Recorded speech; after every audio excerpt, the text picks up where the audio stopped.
It is said that in the quiet breath before dawn, when the world still holds the softness of dreams, certain questions drift into the mind unbidden, questions that do not disturb but gently settle, like a feather on the surface of water. One such question opens our story tonight, carried on a whispering wind as it coils through a desert older than memory. What kind of king builds a city for those who do not breathe? This question lingers in the air, delicate and strange, as we follow the footsteps of a lone traveler moving across a pale expanse beneath the fading moon. The night is nearly over, though its cool breath still grazes the shifting sands. The traveler walks without urgency, as though guided by something deeper than light, perhaps by intuition, or by a dream half remembered. Ahead, faint shapes rise from the dunes, broken walls veiled in drifting sand, their silhouettes soft as distant mountains. These are the remains of a forgotten city, a place once shaped by hands devoted not to the living, but to the unseen. The traveler pauses atop a small ridge. From here, the city seems to emerge from the desert like a skeleton from the earth. Walls rising like pale ribs, pillars like bones of giant ancestors, archways like empty eye sockets, gazing into an endless sky. The wind becomes still, as though holding its breath. The city is silent, yet its silence feels inhabited, not by animals, nor by wandering tribes, but by something subtler, a presence that has no sound, no form, no breath, yet lingers like perfume long after the wearer has gone.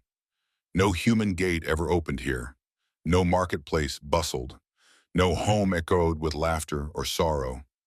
This was a city shaped for ceremonies no living witness ever recorded, a city built for spirits alone. Slowly, the traveler descends toward its silent heart, the architecture of the unseen. Within the city walls, the sand grows shallow, revealing the pale stone beneath. Each stone is placed with exquisite precision, forming patterns that resemble constellations. Courtyards bloom like circles of ritual, designed to gather the night sky into their center. Narrow alleys align perfectly with the path of the solstices, so that twice a year the sun itself would thread its light through the corridors like a golden needle. No two structures are the same. Some rise tall and narrow, like watchtowers for invisible sentinels. Others spread low and wide, like sleeping animals curled into the sand. In certain corners, stones are stacked in spirals, as though mimicking whirlwinds or perhaps the turning of seasons. Everything suggests intention without explanation, purpose without function. The traveler walks with reverence. Each footstep seems to echo not across the ground, but across time itself. Above, the sky begins to pale into dawn, the last stars trembling before they fade. The air is cool, filled with the faint scent of dust and old stone. This city, locals say, was not built for human celebration or commerce or rule. It was shaped by order of a king whose visions unsettled those around him. A king who spent long hours sitting at the edge of the Sahel, legs folded beneath him, listening, not to the wind, not to the voices of his subjects, not to the murmured prayers of priests. He listened to the dust. The king who heard the earth breathe. Legends say this king, whose name is now lost to history, could sense stories that drifted beneath the sand. He believed the ground was not silent, but alive with the memories of ancestors, the footsteps of ancient spirits, and murmurs from worlds that once touched our own. It was during one of his meditations at the desert's edge that he claimed to have felt a gathering of presence, not quite voices, but impressions, like the sensation of being watched kindly in a dream. He returned to his palace pale and quiet, speaking of guests who had no need for breath, but carried wisdom older than any kingdom. His advisors feared his visions. Some whispered that the desert sun had clouded his mind. Others believed he communed with forces best left alone. Yet the king brushed aside their doubts with gentle certainty. He said he had made a promise, that he would build a dwelling place for the unseen, a threshold between the earthly and the ancestral. Thus began the construction of the city. For years, workers toiled under the king's watchful eye, carving stone with symbols none could read. The king never provided plans. Instead, he walked the bare ground at dawn and dusk, tracing shapes in the sand with his staff. Builders followed his gestures, stacking stones exactly where he pointed, though often the placement seemed strange. Why build a room too narrow for a person to enter? Why place a gate that opens onto a wall? Why align towers with stars that had no meaning in their cosmology? The king simply said, "It is not for us. It is for those who asked." He spoke of the unseen as if they stood beside him, guiding his hand, and in time the city rose. A city of thresholds. As the traveler now wanders through the silent plazas, they notice how the architecture invites slow movement. Every doorway seems to lead to a place that encourages a pause, a moment of stillness. Some rooms are so perfectly shaped that the faintest breeze becomes a whispering chord when it touches the walls. Others are empty chambers where the sunlight enters as a single soft beam, leaving the rest in shadow. It feels like a sacred geometry designed not for bodies, but for presences made of memory. Local traditions speak of ceremonies once held here, rituals performed not by priests but by the king alone. He would enter certain chambers at dusk, placing offerings of water, incense, and carved bone on stone altars. He would remain until dawn, emerging with calm eyes and slow breath. "What did you see?" the advisors would ask. The king would answer only, "Nothing I can tell, and everything you already know." Some say he spoke with ancestors. Others believe he glimpsed the earliest moments of the world. A few insisted he interacted with beings who existed neither in the realm of the living nor the dead, something in between, something older. In time, the city became a threshold, a meeting place, a place where one world brushed against another without fully merging. No human settlement ever grew around it. People avoided it out of respect or of fear. And so it remained empty, its purpose fulfilled only in the king's lifetime. When he died, the city's heart seemed to still. No successor dared enter the chambers he once frequented. Sand began its slow, gentle work, swallowing walls grain by grain. The world moved on, leaving the city to its chosen occupants, the silent ones. Lingering echoes. The traveler pauses beneath a stone archway. Carvings stretch across its edge. Spirals, feathers, crescent shapes, lines that mimic rain falling upward. Beneath the carvings lies an altar dusted with sand, though its edges remain surprisingly sharp. The stone feels cold, untouched by centuries of sun. A small breeze drifts through the archway, soft as breath. For a moment, the traveler feels as though someone stands behind them, watching gently, without malice or judgment, simply observing, like a patient guardian. The sensation is subtle but unmistakable. It fades with the breeze. Moving deeper into the city, the traveler notices that even the silence seems shaped. Some plazas hold stillness that feels open and inviting, like a welcome. Others feel dense, weighted with unspoken stories. Each space has its own mood, its own quiet intention. Scholars who visited the site generations ago attempted to study the stone placements, measuring alignments and distances. They left with pages of notes, but no answers. One scholar remarked that the city was too intentional for guesswork, too silent for certainty. Another wrote that the place felt like a conversation we aren't meant to overhear. Tonight, the traveler senses the same truth, that the city's meaning's not lost. It is simply not meant to be translated. It was built to be felt, not understood. Twilight at the gates. As the sun begins to descend, the desert turns gold. Shadows stretch long and thin across the courtyards, merging with the outlines of ancient walls. The traveler makes their way to the city's sealed gate, a massive stone slab carved with a single downward-facing spiral. No hinge, no handle, no opening ever intended for mortal hands. It is said the king sealed it himself on the last night he walked these grounds. He pressed his palm against the stone, whispered a phrase no one recorded, and the gate sealed without a sound. Some believe he wished to protect the city's quiet occupants. Others think he intended to keep humans from returning. But a few believe he simply honored the promise he had made, that once the city was completed, it would belong to the unseen and to them alone. Now, at twilight, the traveler stands before the sealed gate and feels that same presence as before, not threatening, not cold, but attentive, as though something watches from beyond the stone, as though the city itself still breathes, in a way humans cannot perceive. A soft breeze stirs the sand, the last light fades into dusk, and the question that opened this journey returns, gentle as moonrise. What kind of king builds a city for those who do not breathe? Perhaps a king who understood that the world is wider than we can see. Perhaps one who listened where others heard only silence. Perhaps a king who honored promises made in dreams.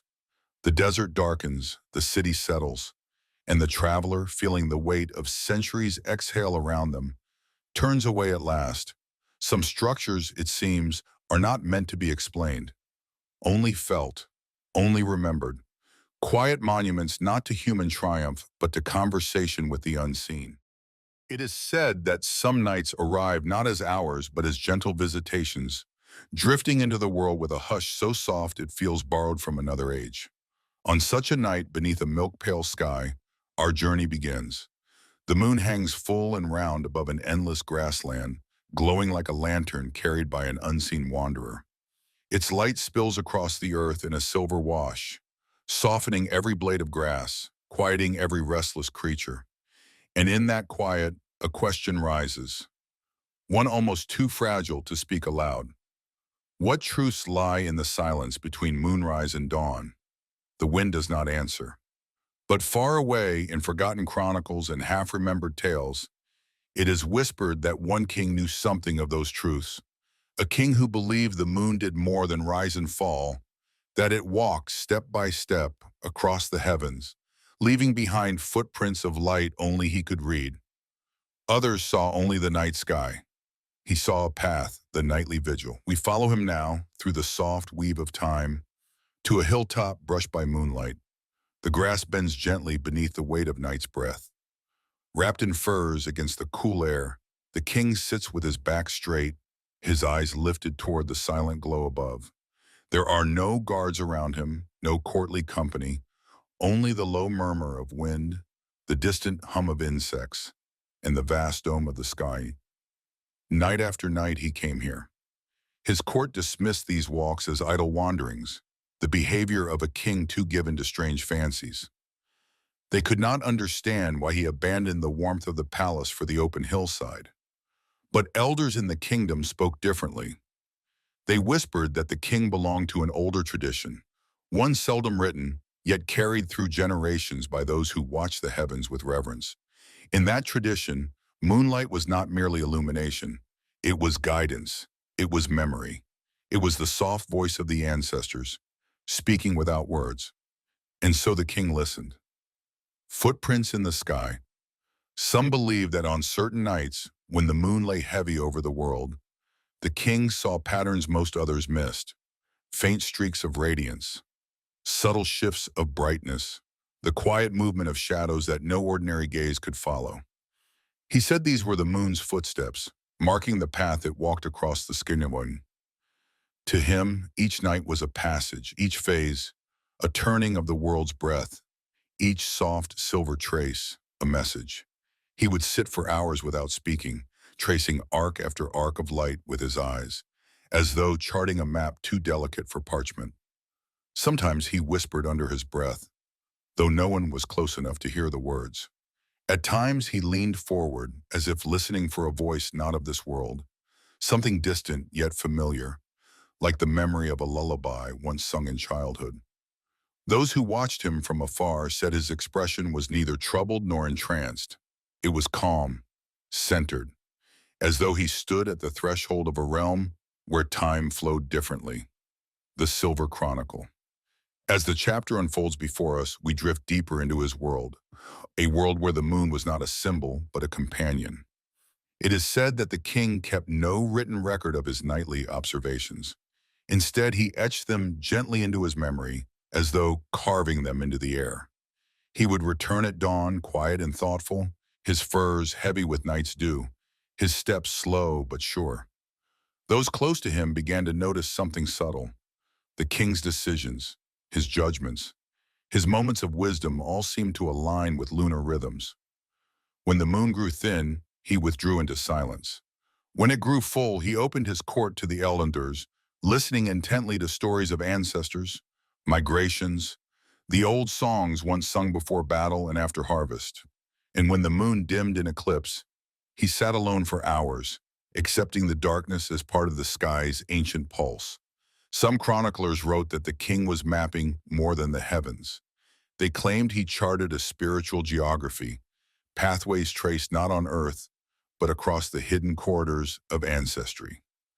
A map of lives and voices woven into the fabric of night, not a chart for navigation, a chart for remembrance. Ancient beliefs. In the quiet of this chapter, we step into those ancient beliefs, the ones that spoke of moons as keepers of life's turning seasons. In some traditions, the moon guided the birth of children. In others, it marked the time for planting and the moment for harvest. Still others believed the moon oversaw the passage of the dead, lighting their way into the next world. For this king's people, moon cycles were the rhythm of existence. A full moon was a breath of renewal, a waning moon, a time of reflection, and a new moon, when darkness reigned, was understood as a moment when the veil between the living and the ancestral thinned, allowing whispers from beyond to drift into the minds of those who listened.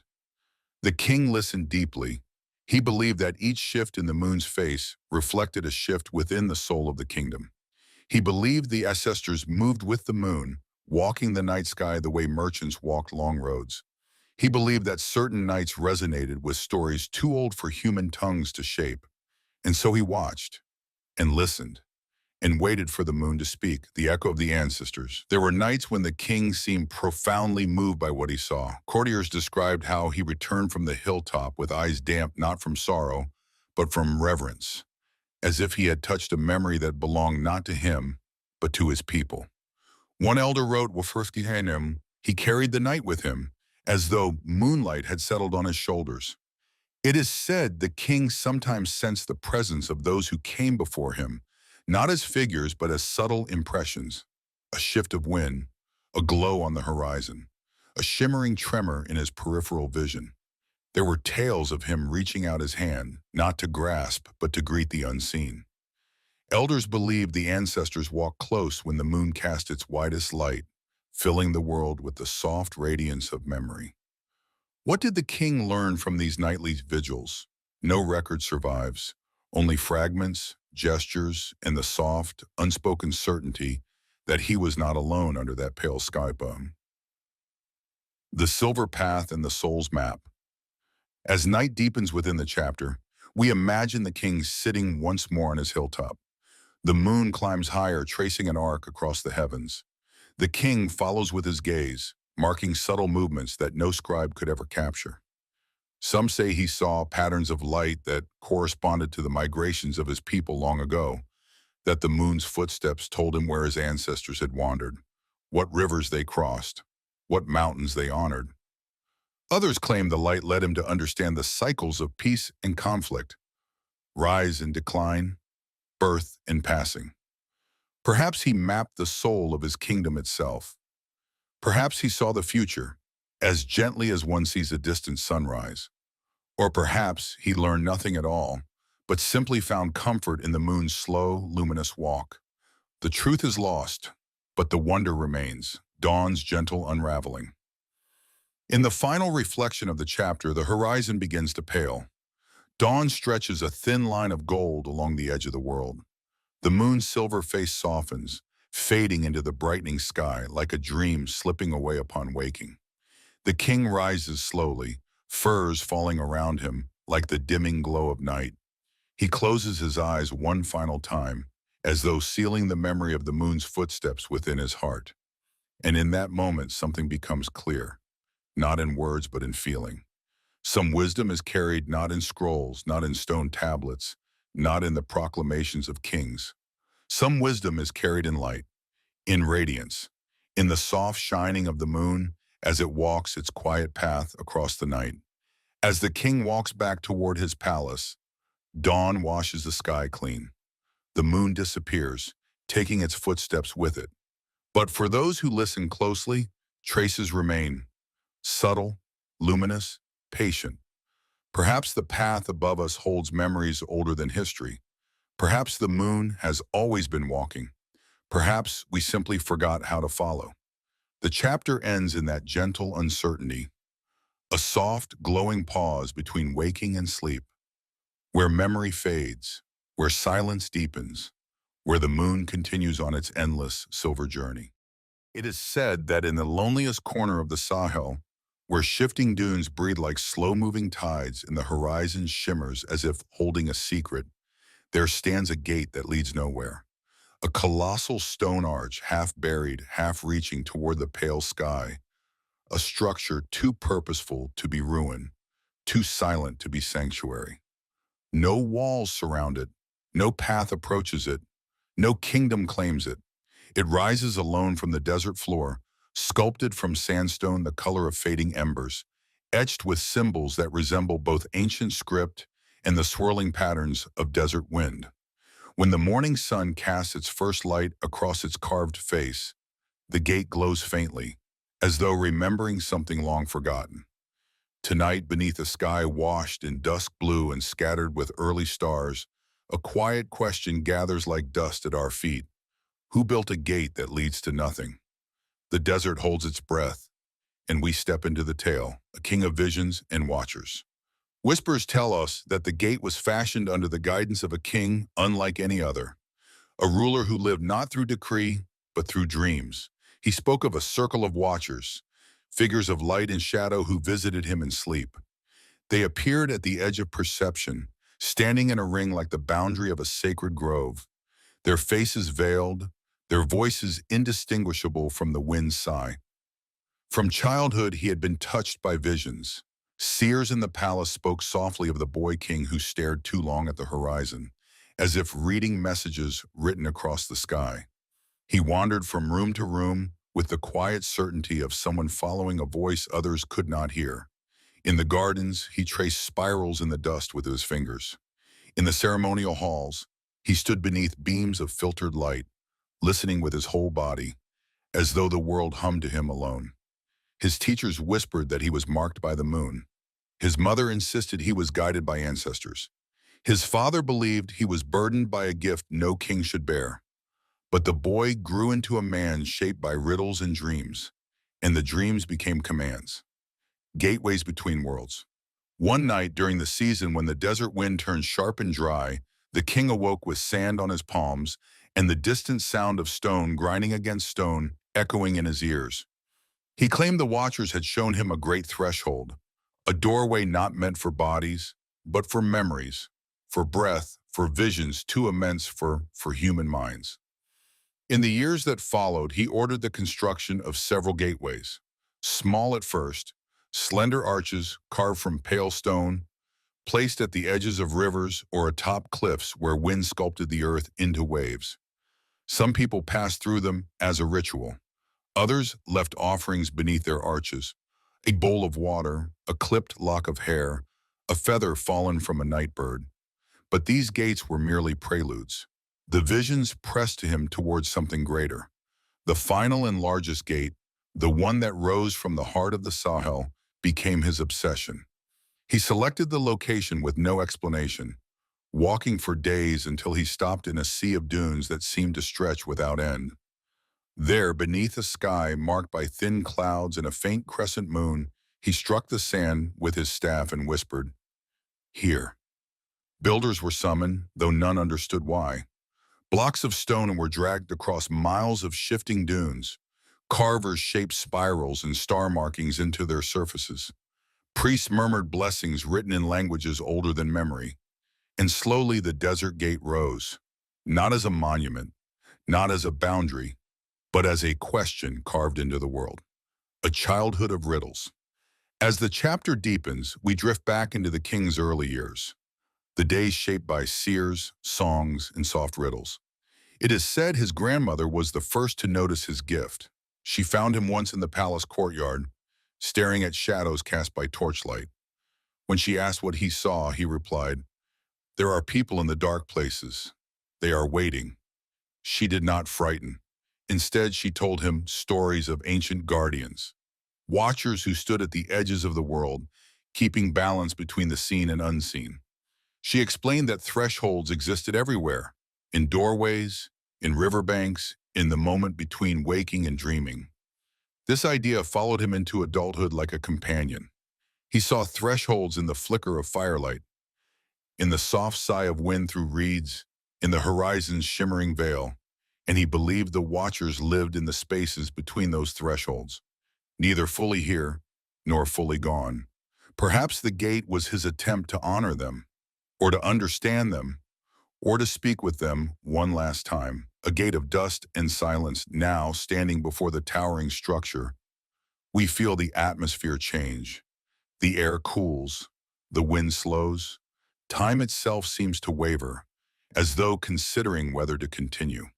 Sand gathers in gentle swirls around the base of the gate, rising like pale ghost flames before falling again.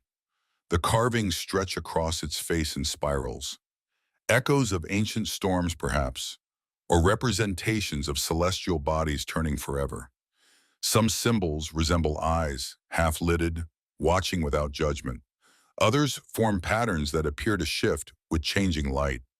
When the sun reaches its highest point, the gate casts a long, dark shadow that stretches perfectly east-west, a marking so precise it seems beyond chance.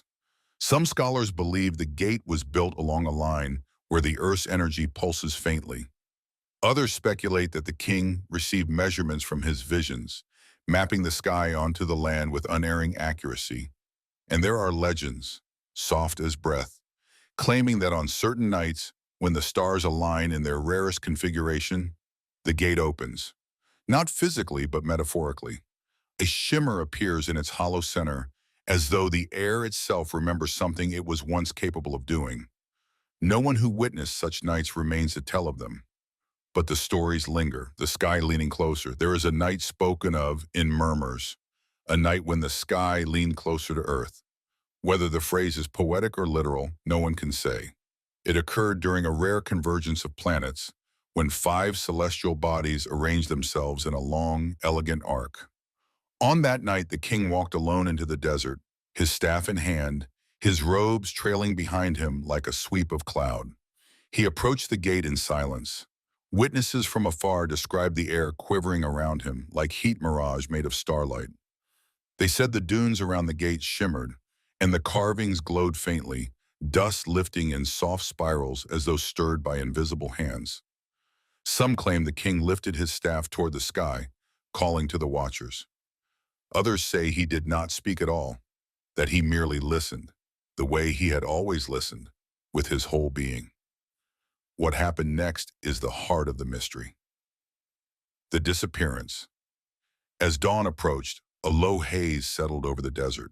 Workers found the king's staff standing upright in the sand, its base buried lightly as though placed there with careful hands. But the king was gone. No footprints led away, no sign of struggle, no trail disturbed the dunes. Some believe he walked through the gate into another realm, a world made of memory and dream. Others say he dissolved into the dust, becoming part of the wind that had guided him all his life. A few elders whisper that the watchers took him, honoring a promise made in sleep long before he was born. Whatever the truth, the king was never seen again. Twilight over the threshold. As the chapter draws to a quiet close, twilight settles across the desert once more. The sky dims to muted lavender, then deep blue. Stars appear in gentle clusters, their light resting on the gate like a blessing. The stone arch stands unmoved, half buried, half reaching upward. A question shaped in sandstone, a threshold between worlds, a monument to visions too fragile for memory. The wind rises, touches the spiraled carvings, and falls silent. And as we step back, leaving the gate to its endless watch, a final reflection drifts like breath across the dunes. Some structures are questions left in stone, their answers lost to the wind. Reminders that some visions are not meant to be understood, only felt. And in that lingering quiet, we allow the desert night to gather around us. Soft, vast, and full of unanswered wonder. It is said that deep in the Sahel, where the desert meets the whispering grasslands and the horizon seems to tremble beneath a veil of heat, there lies a palace unlike any other. A palace where wind moves gently through cracked archways, brushing ancient walls with soft hands, yet no sound answers it. A palace where even the faintest footstep disappears the moment it touches the ground, leaving no echo, no trace, no memory of its passing. Tonight we begin our journey inside that abandoned place. Moonlight filters through empty windows, spilling pale silver across wide halls built from sandstone and clay, softened by centuries. The air is still, almost reverent, touched by the weight of forgotten ceremony. And beneath that gentle hush, the opening question rises. What does it mean to build a palace designed for silence? The walls do not answer, but the silence deepens, as though inviting us to listen. A king who worshipped quiet whispers tell us that the king who once ruled here believed sound was disruptive, not merely bothersome, but spiritually dangerous. He held the ancient conviction that loud voices disturbed the wandering dead, that they called spirits from their rest or startled them into drifting farther from the living world. To him, silence was not absence. It was a sanctuary. Under his rule, quietude became law. Footsteps across the palace were softened by thick woven mats, dyed in earth tones and replaced each season. Courtiers walked slowly, mindful of every movement. Musicians played only at the edge of hearing, gentle flutes barely brushing the air, drums muffled beneath layers of cloth, so their heartbeat throbbed like distant thunder. Even celebrations, once vibrant and loud, were carried out in murmurs, voices rippling across courtyards like wind through tall grass. Some visiting rulers found the stillness unnerving. Others found it strangely comforting. But no one who stepped inside ever forgot the way their own breath sounded, louder than any footstep, louder than their thoughts, as though the palace amplified only what came from within. The king, they said, could not sleep unless the world around him was utterly still. He lived as though listening for something, a message, a warning, a whisper from the earth itself. Perhaps he was the architecture of quiet. As we wander deeper through the palace, we notice its architecture was not designed merely to impress, but to hush. The ceilings curve gently inward, carved in concave shapes that swallow the smallest noise. The walls are thick, packed with fibers that dampen vibration. The doorways narrow at the top like inverted bowls, each one capturing sound and folding it inward. Even the columns, tall, carved with spirals and faint star markings, seem to drink in sound rather than echo it. In some corridors, the traveler might hear their own breath as a soft tide washing in and out. But footsteps make nothing at all. They vanish before they form. It is as if the palace itself is listening. Some believe the king designed it so he could hear the world beneath the world, the deep rumble of shifting earth, the breath of distant storms gathering on the edge of the Sahel, the subtle tremors of illness in the bodies of his people. He claimed that silence allowed these faint signals to rise, like distant drums calling across the plains. Priests who served him wrote of days when the king emerged from meditation pale and shaken, announcing that he had felt the earth shiver beneath him, a sign of famine or flood. Other days he spoke of warmth rising through the stone floors, a sign of good harvest. To the king, silence was not emptiness, it was revelation. Ancestral quiet. The king's devotion to quiet came from stories his grandmother had told him. Stories of a time when ancestors walked close to the living, whispering guidance into the ears of those who sat long enough in stillness to hear. It is said she told him, "Loudness is a curtain, quiet is a doorway." He carried that phrase all his life. Once each month, during the darkest nights when the moon hid her face, the king walked alone through the palace halls, stopping at each threshold to touch the stone with both hands. Witnesses described his ritual as patient and solemn, as though he were greeting unseen guests who lingered where the living did not tread. Some believed he heard voices the rest could not. Others believed he felt presence rather than sound, the weight of unseen eyes, the warmth of nearby spirits, the soft stir of ancestral breath. And there were rumors, gentle ones whispered by elders, that on these nights the palace grew colder, that even the torches dimmed, their flames bending inward as though bowing to something that had entered.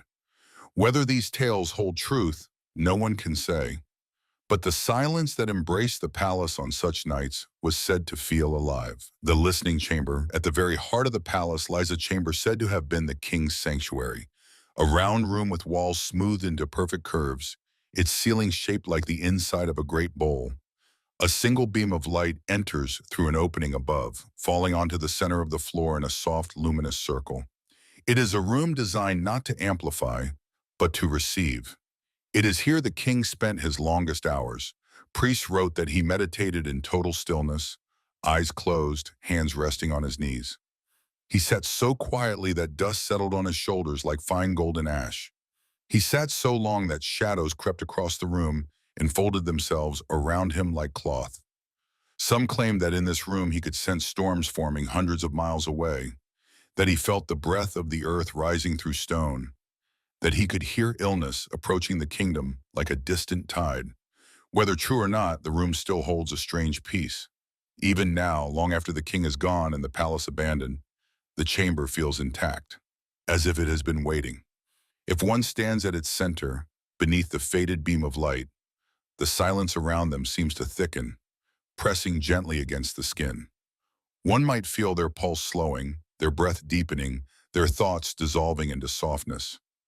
Some visitors reported hearing faint tones in this chamber, not true sounds, but sensations, like the memory of a bell, like a voice speaking through water.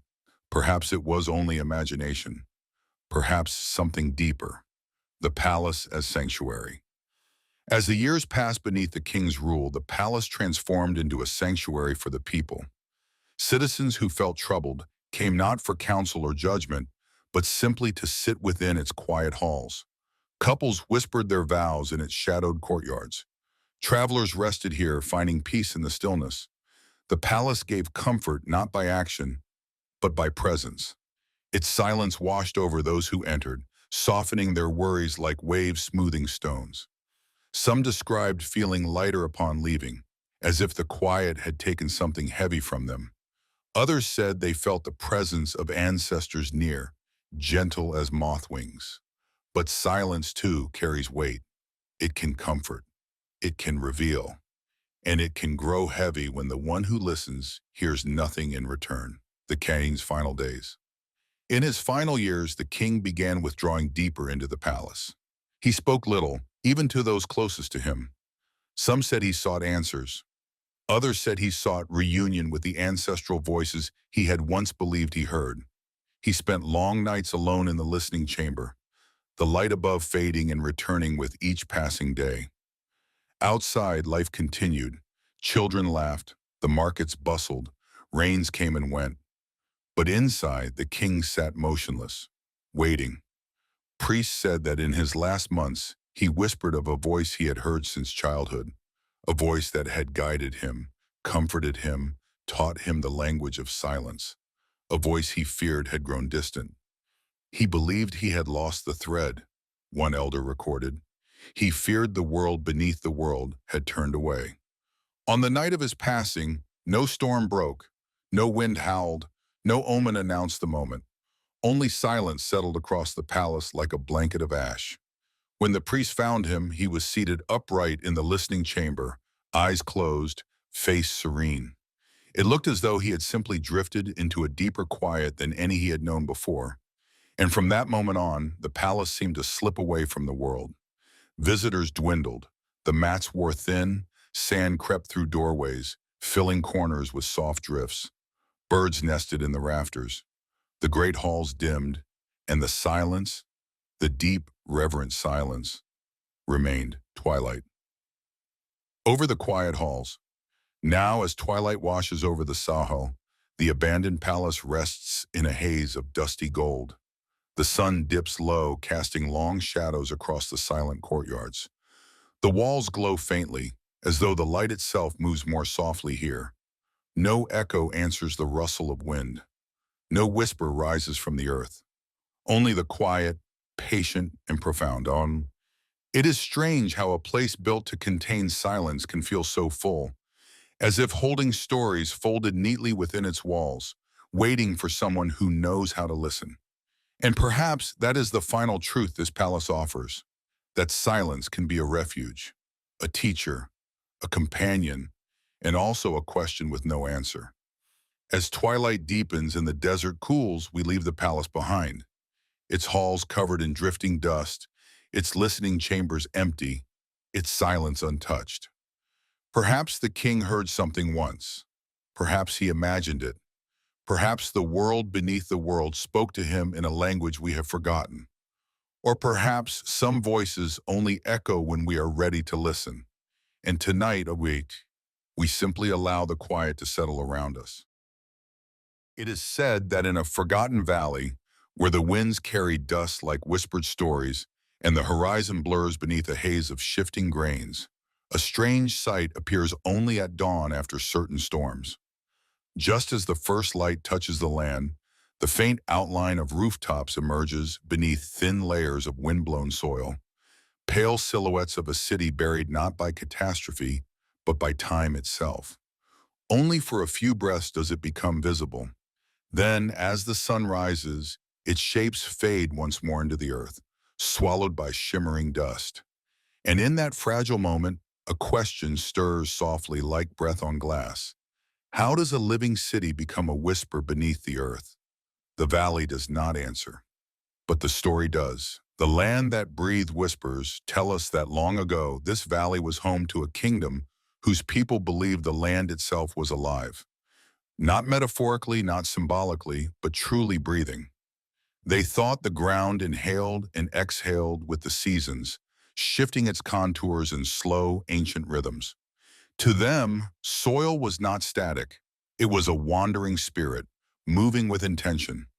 Their king, a contemplative man with eyes as gentle as dusk, warned his people that no wall could stand forever. No roof could resist the creeping drift of sand. Every structure, he said, was temporary, a borrowing from the land, a privilege granted for as long as the earth allowed. Do not bind your hearts to stone, he would whisper, for even mountains travel. Yet despite this gentle warning, he chose to build his capital here, in a valley known for restless winds that dance through the plains like celestial travelers, reshaping the land grain by grain. His advisors questioned the decision, but the king simply replied, "If the land breathes, we must learn to breathe with it." And so the city rose, a capital of impermanence. The early builders marveled at the valley's quiet beauty, its soft dunes, its rippling grasses, its winds that curled around the body like warm silk. They shaped their homes with curves mirroring the land, carved smooth openings in their walls to let the air pass through without resistance. Yet the winds were unrelenting. Each passing season brought a thin layer of dust that settled gently upon the rooftops. At first, it was no more than a light kiss of the earth. But over years and then decades, the grains deepened. Rooftops sank. Courtyards dulled. The lowest windows took on the color of the desert floor. Slowly, almost lovingly, the land began reclaiming what had been borrowed. Some people swept their thresholds daily. Others sang to the wind, asking it to show mercy. But the king only smiled softly and said, "Nothing truly disappears. It simply changes its resting place." His calm acceptance baffled many, yet soothed others.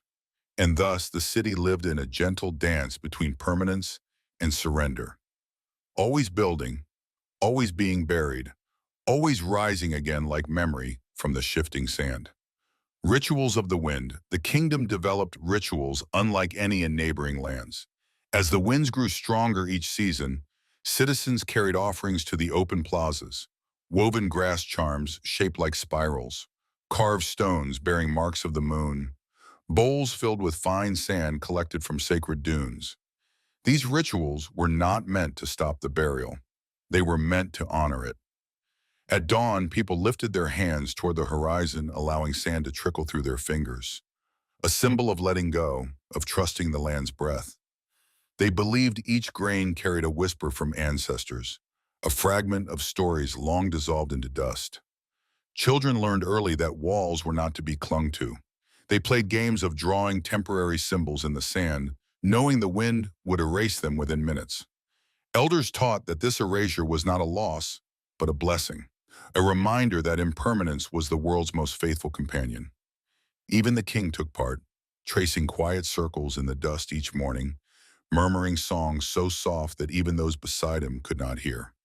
The city did not resist the breath of seasons. It embraced it, the slow descent. Over generations, the burial became the identity of the place.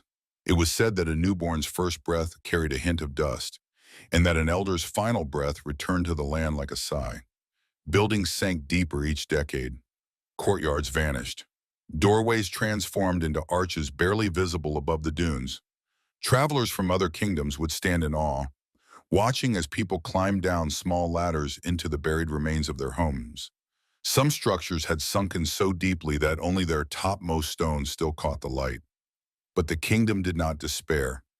They built upward when they could, carved new levels above the old, and let the buried rooms become cool sanctuaries for water jars and resting places for ancestral symbols. Each layer of dust was seen as a chapter, another verse in the long poem of their land. The king aged gracefully through this transformation. His hair turned silver like moonlit sand. His steps slowed, but his belief remained steadfast. "The land takes only what it lent," he whispered, "and in its breath we find remembrance."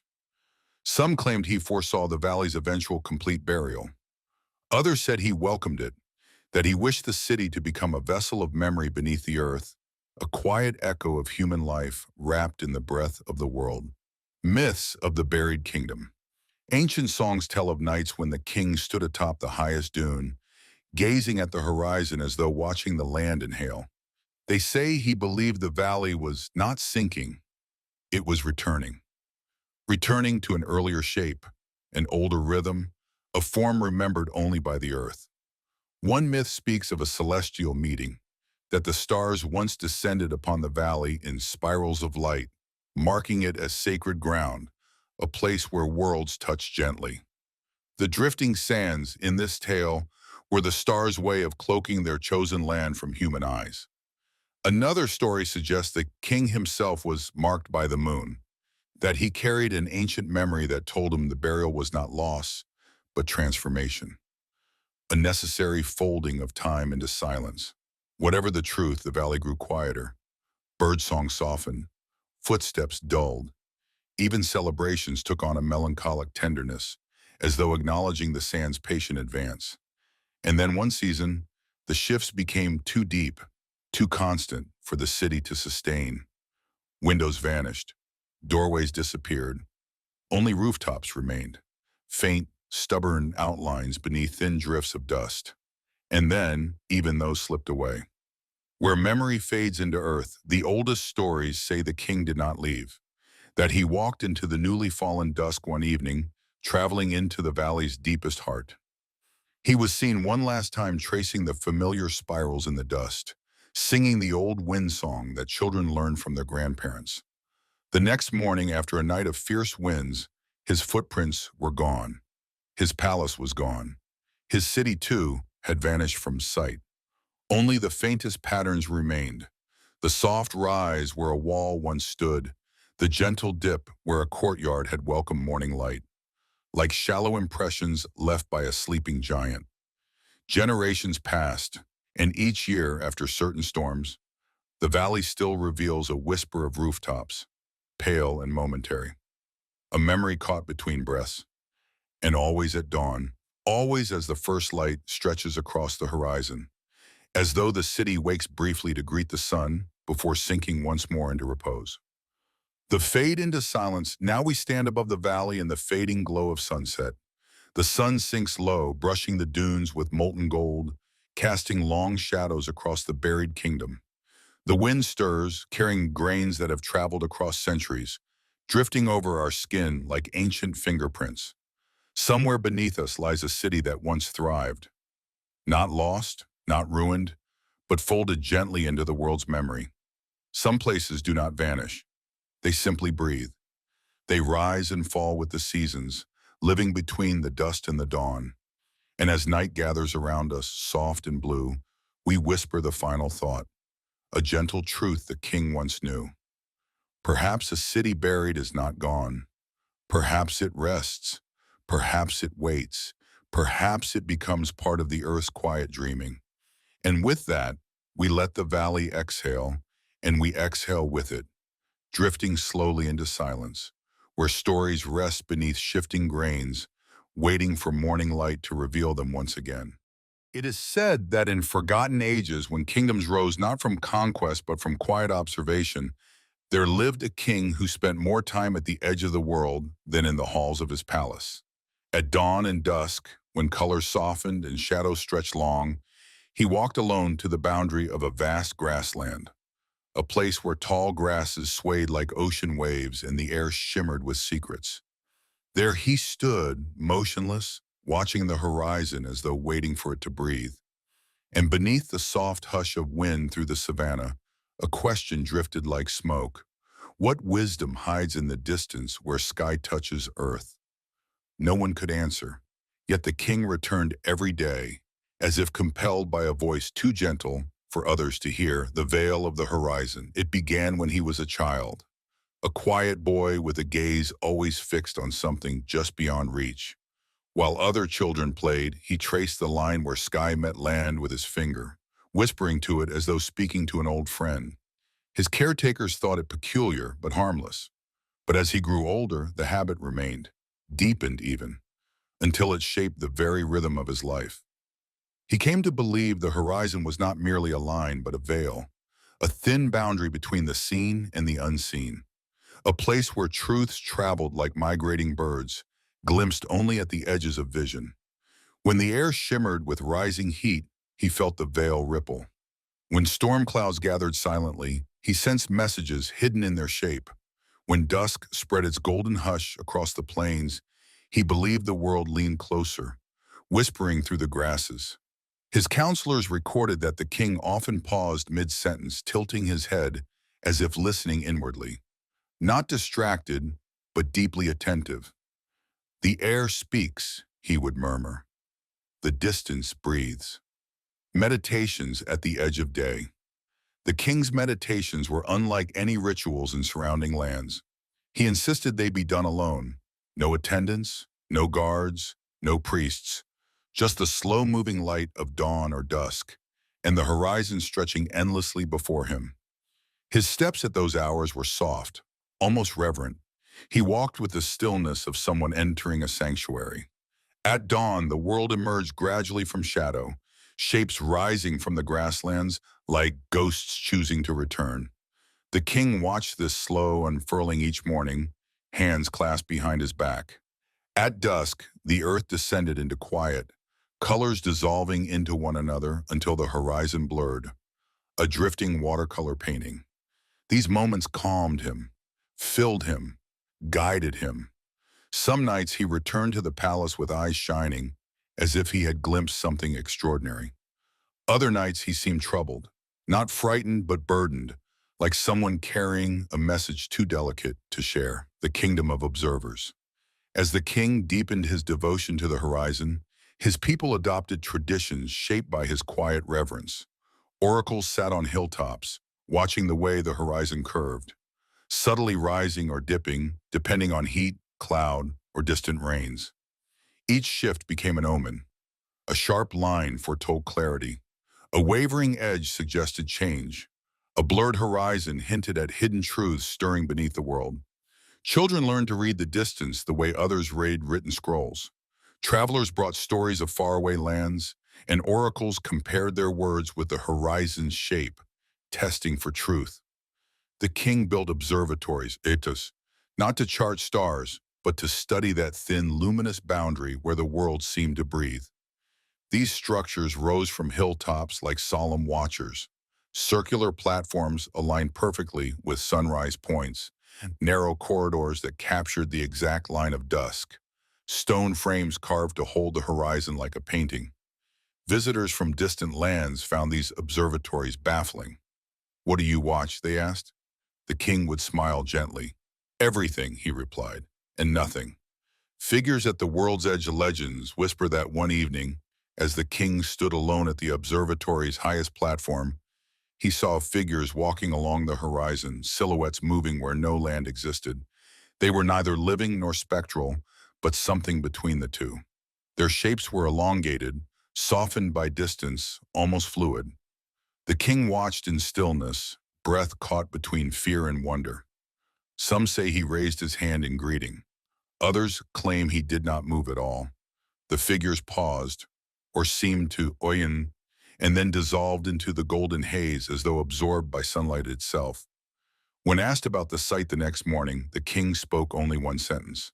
"The horizon is not empty." He said nothing more for many days. The search for understanding. Despite his title, his wealth, and his power, the king's heart longed not for conquest, but for understanding. He looked at the world not as something to rule, but as something to listen to.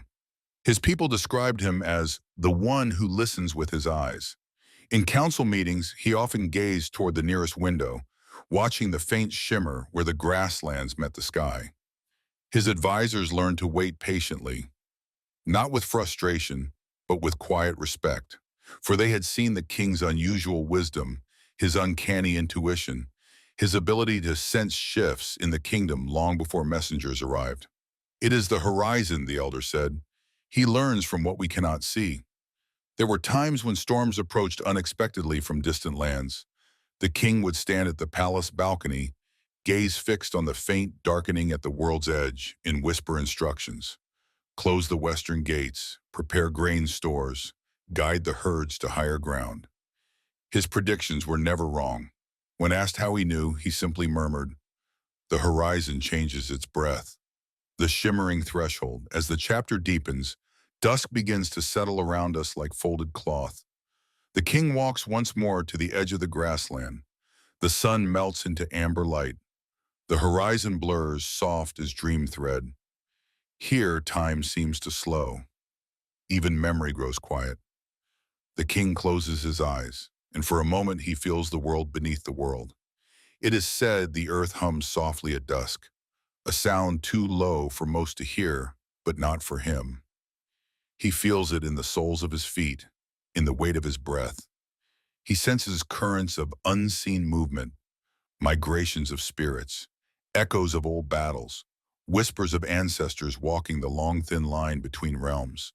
Some nights, the horizon glows faintly, not with sunset, but with something else, something older, something patient. The king calls this the shimmer, and he believes it is the breath of worlds crossing paths. The last writing. The king kept a small scroll, its parchment worn and creased from years of handling. He wrote not daily chronicles, but single sentences, brief impressions he felt at the edge of the world. Most of these writings were cryptic. The distance trembles with memory. The sky's edge carries footsteps tonight. The veil curled inward. Something seeks passage. But one night, after a long vigil at dusk, his writings ended abruptly. His final words were simple: "I must follow."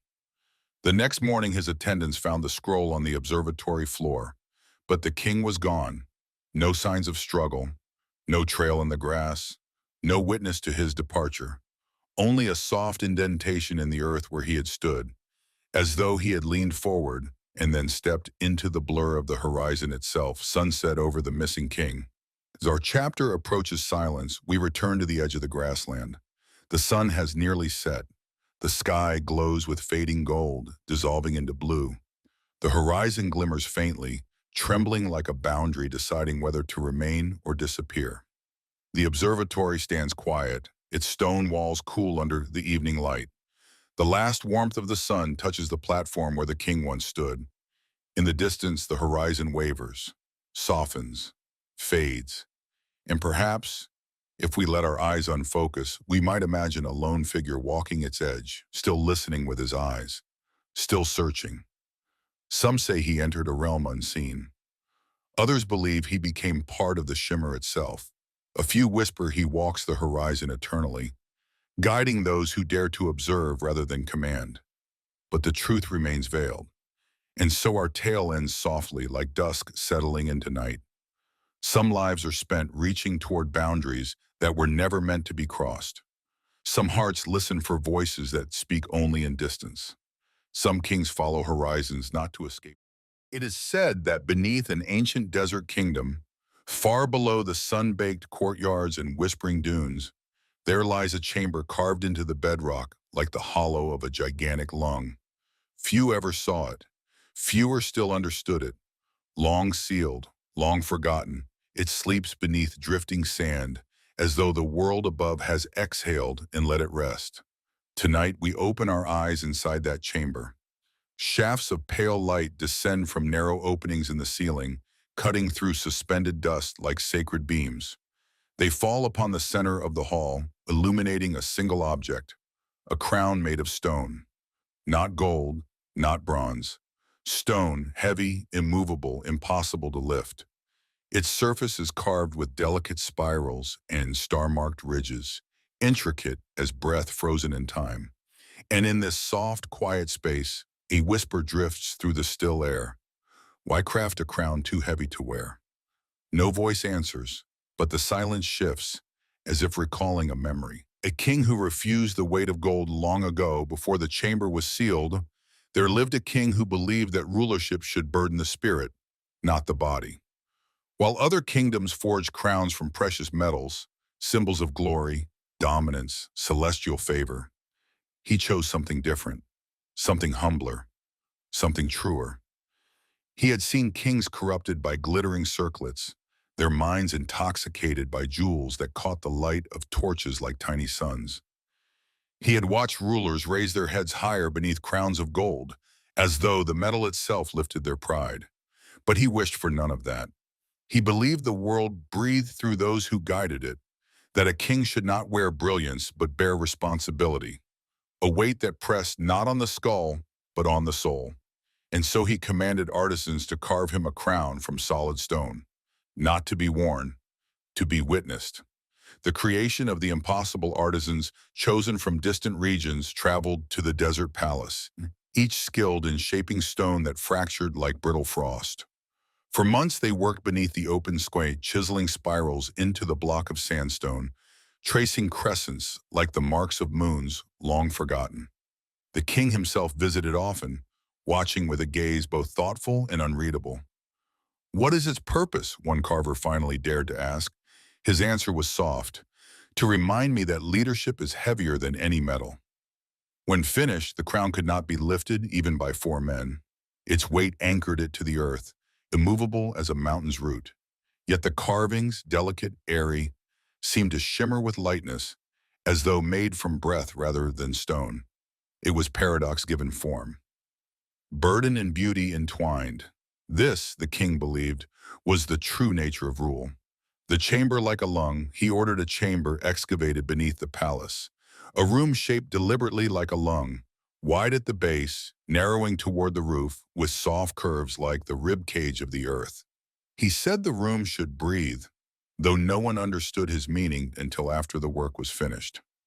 At dawn, when sunlight poured through narrow crevices overhead, warm air rose and cool air fell, circulating in slow spirals.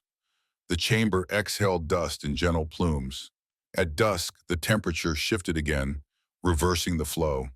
It was subtle, but the king felt it. "This is the breath of the kingdom," he whispered.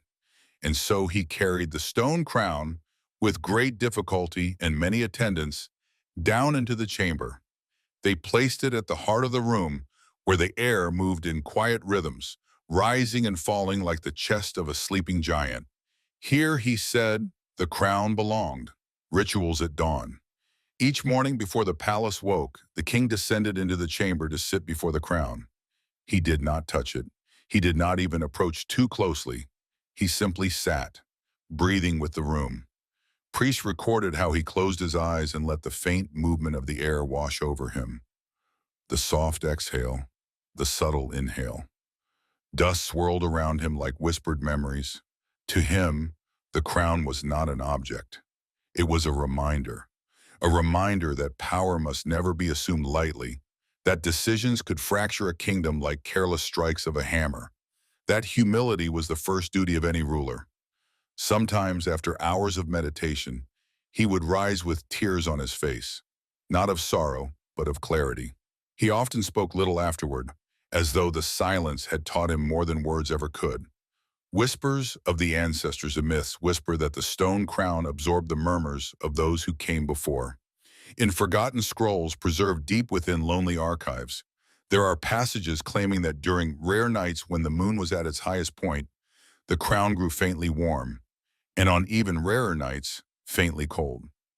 Some believed these shifts corresponded to movements of the ancestral realm, the coming and going of spirits whose presence stirred the stone. Others suggested celestial alignments channeled hidden energies through the sandstone veins. But the king never explained, he only listened. Certain priests claimed he once heard a voice emanating from the stone, a whisper so soft it could have been imagination. They said he bowed his head afterward, as though acknowledging guidance from beyond life. But such tales remain uncertain, suspended between belief and dream, a symbol never worn. As the king aged, he inscribed a decree. No ruler after him was ever to lift the stone crown. In fact, none were even to attempt it. It was not to rest upon human heads or be paraded in ceremony. It must remain untouched, he insisted. A symbol gains power not through use, but through reverence. When advisors argued that a crown should be worn, he answered, "A king wears his choices. That is burden enough." The crown became a sacred object, a symbol of humility rather than dominance. Generations later, people spoke of it in soft tones, as though the stone itself listened. No one dared move it. No one dared carve a replacement. Its presence alone was enough to steady hearts. A silent reminder that leadership begins with surrender. The final quiet toward the end of his life, the king spent longer hours in the chamber. The palace above grew busier as merchants, travelers, and nobles came to seek his counsel. But he retreated downward, deeper and deeper, into the earth's slow breath. He stopped speaking of burdens. He stopped referencing visions. He simply sat before the crown until dusk swallowed the desert surface in deep orange light. On the final morning of his life, he descended alone. No guards followed. He had dismissed them with a gentle gesture. The palace did not realize he was gone until evening. When they found him, he was seated before the stone crown, legs folded neatly beneath him, hands resting gently in his lap.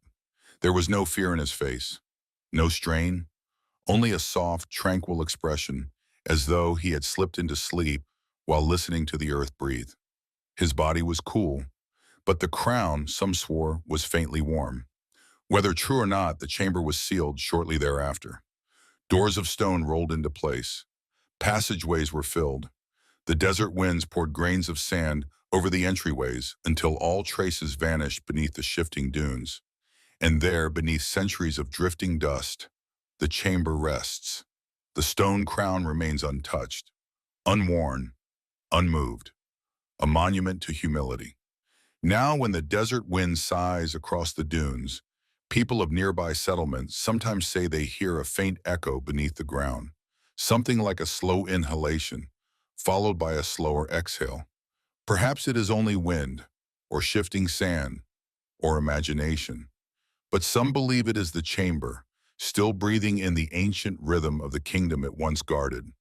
And within it, the breathless crown waits in perfect stillness, a symbol not weakened by disuse but strengthened by restraint, a monument to humility carved in stone, a reminder that some burdens must be acknowledged, not worn. And as the desert night folds around us like soft cloth, we leave the chamber beneath the sands with one final thought. Some symbols gain their power from never being touched. Some truths weigh too much to place upon the head of any living person. And some wisdom rests not in the crown, but in the quiet space before it, where rulers once came to listen, and where silence now speaks in their stead. It is said that in forgotten corners of the earth, where night settles gently across the land, and time seems to drift like a patient breath, there are rivers that carry more than water. Rivers that hold memories, like long threads woven through centuries. Rivers that listen. We begin our journey beside such a river, one that moves slowly through moonlit reeds, its surface dark and glassy, holding the trembling reflections of distant constellations. The air is cool. The reeds sway with a soft shiver, as though stirred by unseen fingertips. A hush hangs over the water, old and delicate, older than the land itself. And from this hush rises a question, gentle as mist. Can water remember those who once listened to it? Tonight, beneath stars that seem to lean closer in curiosity, we follow the story of a king who believed the river could. The listener at the water's edge. Long before palaces lined the banks and stone bridges arched across cities, there lived a king who visited the river not for ceremony, but for companionship. He was a quiet ruler, one who sought wisdom in stillness rather than in courtly speech. At night, when his advisors slept, he wrapped himself in a simple cloak and slipped away from the palace. He walked barefoot along the riverbank, feeling the cool mud rise between his toes and the night air brush across his skin like a whispered greeting. He knelt at the edge of the water, gazing at the ripples as though reading a scripture written in silver. It is said he whispered questions into the current, not commands, not prayers, but soft inquiries as one might ask a friend. What lies ahead? What have you seen? What truth travels in your breath? He believed the river carried messages from spirits who had passed this way before. Travelers, ancestors, wanderers who had left something of themselves in the water's flow. He listened for answers in the patterns of foam, in the flicker of moonlight across the current, in the subtle shift of reeds bending toward or away from him. Most people heard nothing, but he was not most people. Rivers as pathways of memory. In ancient belief, rivers were not merely bodies of water. They were pathways of memory, conduits through which stories traveled. The elders taught that water carried the breath of the world, moving through land and time with patient wisdom. They said every ripple was a letter, every wave a sentence, every current a long, winding story told across ages. The king had grown up hearing such tales. His grandmother would sit him beside the river, her voice soft, telling him stories of ancestors whose names had dissolved into the water. She told him the river remembered every footstep that had ever touched its banks. Water does not forget, she whispered. It only flows. These words lingered inside him, even after he became king, and so he returned, night after night, to listen. Conversations in moonlight. The river, under moonlight, became a sacred chamber. Reeds rustled like voices speaking from the past. The sky reflected in the water looked like an upside-down world, bright with stars that trembled gently on the surface. Patterns glimmered in the foam. Shadows drifted between submerged stones. Occasionally, the soft glow of bioluminescent algae turned the water into a ribbon of green fire. The king believed these glimmers were messages, hints, symbols, echoes. He whispered into the water, and though no sound returned, he felt answers rise within him as sensations. A sudden warmth in the chest, a coolness along the spine, a clarity behind the eyes. Was it imagination? Was it intuition? Or was the river speaking in a language older than words? The king did not seek to prove anything. He only listened. Nights of the river's glow. Legends whisper that on certain rare nights, when the moon hung heavy and full as a watchful eye, the river glowed faintly around the king's feet. Not brightly, not dramatically, just a thin line of pale light swirling around his ankles, as though tracing his presence. Witnesses spoke of it as a gentle recognition, the river remembering him, greeting him. Some said the glow was the work of algae disturbed by movement. Others said it was the reflection of moonlight caught in unusual currents. But those who loved stories, who trusted in the unseen, believed something else. They believed the river knew the king's name, that it carried it downstream, whispering it to reeds and rocks, letting his memory drift with the current. Modern scholars dismiss such tales as myth, comfort, poetic superstition. They say memory belongs only to minds, not to bodies of water. Yet even now, villagers speak in low voices of nights when the river brightens without reason, for a brief, breath-like moment, and always near the place where the king once stood. Echoes of stories lost. As we drift deeper into the chapter, we wander through the ancient belief that the river was a keeper of forgotten stories.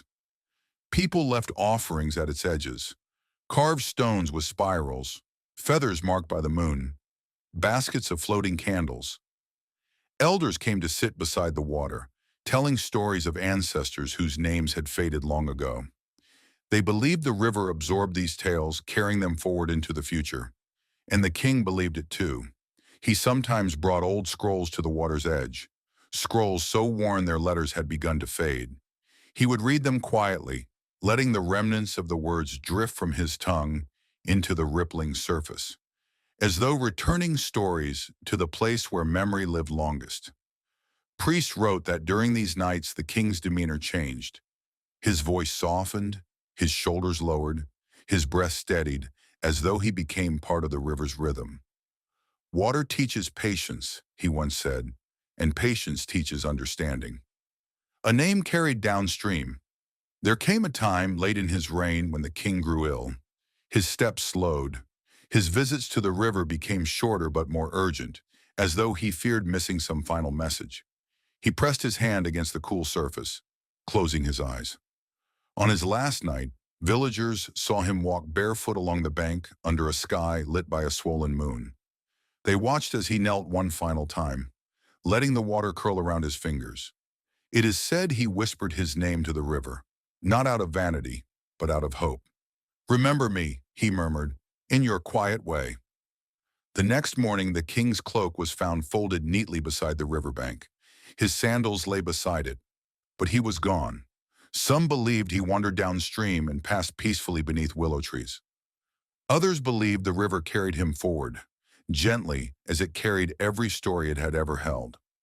A few whispered that he had stepped into the water and become part of it, dissolving into memory, leaving only his name behind, drifting through the reeds. No trace of him was ever found. The river curling into fog. Now, as the chapter nears its conclusion, we return to the river where moonlight touches everything with silver. Mist gathers above the surface, curling like pale smoke. The water flows slowly, as though remembering each stone beneath it, each root, each ripple. The reeds sway. The stars tremble on the surface like thoughts about to fade. The river seems unchanged, yet older, patient, wise. If one listens closely, perhaps a faint sound rises from the water, soft as a heartbeat. Perhaps it is only the current. Perhaps it is memory. The night deepens. Fog thickens. The river slips into shadow, and we are left with a tender reflection. Perhaps memory is not bound to human minds alone. Perhaps it lives in the patient movement of water across time. Perhaps the river remembers all who ever listened to its quiet voice, including the king who whispered his name into its flow. As sleep approaches, the river continues its slow journey, carrying stories, carrying silence, carrying the gentle echo of a king's final whisper. It is said that in forgotten ages, before chronicles were inked on parchment or carved in stone, there were kingdoms that trusted the earth itself to remember them. Kingdoms where history was not written upon the world, but within it, pressed gently into the breathing soil like a pulse waiting to be heard. Tonight we begin our journey in one such place. A dim hall stretches beneath the old palace, its ceiling low and ribbed like the underside of a quiet creature. Torches gutter along the walls, their flames swaying as though struggling to remain awake. In their flickering light, artisans bend over hunched tables, shaping soft clay with slow, reverent fingers. Each movement is deliberate. Each stroke of their hands feels ceremonial. And above this gentle rhythm, a question unfurls like smoke drifting upward from a long-forgotten censer. What if the earth beneath a kingdom keeps its own record? The artisans do not speak, but the clay whispers softly beneath their touch. The king who listened to soil. Long ago, there lived a king who believed the ground beneath his kingdom was not inert matter, but a living archive, a memory keeper, a witness to footsteps, laughter, sorrow, every emotion that ever brushed the land. He had once been a child who played alone in the wet riverbank clay, drawing spirals with his fingertips. He swore that sometimes the ground answered his touches with subtle vibrations, like distant thunder or a heartbeat too ancient to fear. Years later, as a young ruler, he carried this belief into his reign. "Stone forgets," he would tell his advisors, "but clay remembers." He was convinced that certain soils, especially those darkened by centuries of rainfall and shaped by countless footsteps, carried echoes of moments long past. Not stories told in words, but impressions. A footprint pressed deeper than expected, a tremor of joy from dancing feet, the sting of tears absorbed silently into the earth. And so he ordered that the kingdom's most important archive be carved not above ground, but beneath it, deep in the cool belly of the land. A hall alive with silence.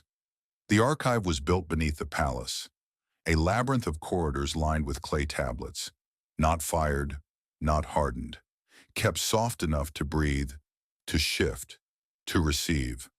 The conditions were carefully maintained: darkness to protect the clay's sensitivity, humidity to keep its surface supple, silence so it could listen. The scribes chosen for this task were not ordinary record keepers. They were meditative listeners chosen for their ability to hear what others ignored: a faint rustle in the soil, a tremor in the walls, the subtle settling of earth under changing seasons. Before writing, they performed rituals of stillness. Sitting cross-legged in candlelight, they waited for the clay to speak. Some described a warmth rising through their fingers when the tablet was ready to hold memory. Others claimed the surface pulsed subtly, like a creature inhaling. When they finally pressed reeds or blunt styluses into the clay, they did so with the gentleness one would use to soothe a restless child. Their inscriptions were not carved but coaxed from the earth, guided by the faint vibrations they felt through their palms. Whispers in the clay legends say that some tablets resisted certain memories. Lines would appear incomplete, symbols would fade overnight, entire sentences sank deeper into the clay, as though the earth wished to swallow the pain contained within them. These tablets were set aside in a special alcove, not discarded, but honored, for they were believed to hold memories too heavy for human hands. Others hummed softly, according to legend. Visitors claimed that when placed near the ear, one could feel a faint vibration. Not sound exactly, but memory stirring, restless, half awake. The humming tablets were kept closest to the center of the archive, where the walls were thickest and the air deepest. These tablets, it was said, carried the impressions of the kingdom's most profound moments. Births celebrated with drums, marriages blessed by moonlight, battles mourned in prayer. The king often walked these halls alone. He moved slowly, touching the edges of tablets with walking fingertips, as though greeting an old friend. A ruler's gentle obsession. The king's devotion to these clay records grew from longing, not a desire for power, nor for legacy, but for preservation of something delicate. He feared that words alone could not capture the breath of a moment. A scroll could record a birth, but not the trembling joy in a mother's voice. A scribe could recount a coronation, but not the silent hope or fear in a crowd's chest. The clay, he believed, could. He sought not to preserve events, but feeling, the pulse beneath moments, the breath within them. Many found this strange, but those who followed him into the clay halls spoke of a presence there. Not a spirit, not a deity, but something softer, something like a memory waiting for recognition. And so the king allowed the archive to expand in quiet directions, burrowing deeper with each passing year. New corridors opened, new alcoves shaped, new ledges carved to cradle the tablets. This place became the kingdom's heart, a chamber where past and present touched gently, like palms meeting in greeting. Rituals of listening. Each season, the king held a ceremony in the archive. Not grand, not public. A quiet ritual called the listening. Villagers, scholars, and elders were invited to bring small offerings: a lock of hair, a piece of fabric from a beloved garment, a stone from a childhood home. They pressed these objects lightly into wet clay, knowing the impressions would fade over time, yet trusting the clay to remember the feeling beneath each offering. The king watched silently as they worked. He rarely spoke. When the ceremony ended, he placed a final tablet at the hall's center and rested his hand upon it. Those present said the clay rose slightly under his palm, as if responding. Perhaps it did, or perhaps the moment felt so sacred that even the earth seemed to breathe. The myths that ripple beneath. As years passed, myths gathered around the clay halls like dust collecting in corners. Some claimed the tablets stored the emotions of previous kings. Others believed the earth beneath the archive shifted during certain celestial alignments, as if the clay stirred with memory. A few whispered that on nights marked by the moon, the tablets closest to the center glowed faintly, though no light touched them. Historians scorn such stories, but the myths persist. They persist because many who entered the clay halls felt an inexplicable weight, not oppressive, but profound, as though each footstep pressed into centuries of human breath, merging their presence with countless others. It is said one scribe left the archive forever after feeling a pulse in the floor, slow and steady, almost like a heartbeat beneath the earth. He insisted the land was alive. No one argued. The long abandoning. When the king passed away, the clay halls were sealed temporarily for mourning. But in the years that followed, the new rulers valued parchment more than clay. They preferred sharp ink and crisp scrolls, things that felt solid and controlled. The air in the archive grew still. The candles burned less brightly. The clay stiffened. Eventually, the entrance was forgotten. Sand covered the outer stairway. The palace above shifted its rooms, and the archive slipped backward into oblivion. Yet the tablets remained, hundreds, thousands perhaps, resting in darkness. Some hardened, some cracked, some preserved their impressions flawlessly, and some, according to whispered rumor, still hum faintly when the world above grows quiet enough. Where memory fades into earth. Now the hall lies deep beneath collapsed rooms and drifting sand, hidden from sunlight and from human curiosity. But in its silence something lingers. The clay tablets, untouched, hold their impressions like ancient breath, the softest fingerprints, the faintest marks of reeds, the invisible vibrations of a kingdom's living moments. And if the earth truly remembers, as the king believed, then the archive is not dead. It is dreaming, perhaps waiting to be found, perhaps waiting to be forgotten, perhaps content simply to rest. As we step back from this chamber in our imagination, letting torchlight dim and dust settle, a final reflection rises like a gentle echo. Perhaps the earth remembers more than we do. Perhaps it keeps a quieter history, one written not in ink, but in breath. One we will never hear unless we learn, once again, to listen. And with that, we leave the whispering clay halls behind, fading into darkness, soft as sleep. It is said that in forgotten corners of the Sahel, where the land rolls like a sleeping animal and the horizon glows with the soft haze of distant heat, there lies a road that no map dares to show, a solitary strip of pale stone cutting through dunes and grasslands, stretching so far into the shimmering distance that it appears to dissolve into the sky itself. Some believe the road is older than the kingdom that claimed it. Others say it was shaped by the king's own footsteps, and a few whisper that the road leads nowhere at all, that it merely wanders, like a thought too gentle to resolve. Tonight, under a sky touched by fading gold, we begin our journey here. The road lies before us like an invitation written in dust. Its opening image feels sacred, quiet, and unresolved. A path built for a king who walked it alone each month, beneath stars that shimmered like scattered embers. And from this stillness arises a question, soft as drifting sand. Where does a road go when its destination has been lost to time? The wind sighs, the horizon trembles, and the story begins. A ritual of wandering. Long ago, before the kingdom's halls fell to ruin and its stories faded into half-remembered myths, there lived a king unusual in ways that bewildered his advisors, but endeared him to the land. He believed that walking without purpose, walking without destination, opened the mind like a window to sacred insight. He called these journeys his empty pilgrimages. Once each month, just after the first crescent moon rose in the evening sky, he left the palace with no escort, no guard, and no fanfare. He stepped onto the pale road, letting the cool sand brush over his ankles, and began walking. The path wound gently through landscapes that seemed chosen for their ability to lull the mind into stillness. It passed through dunes pale as bone. It slipped between tall grasses that swayed like slow-moving waves. It crossed stony plains where the wind carried a melodic hum, as though singing through hidden cracks in the earth.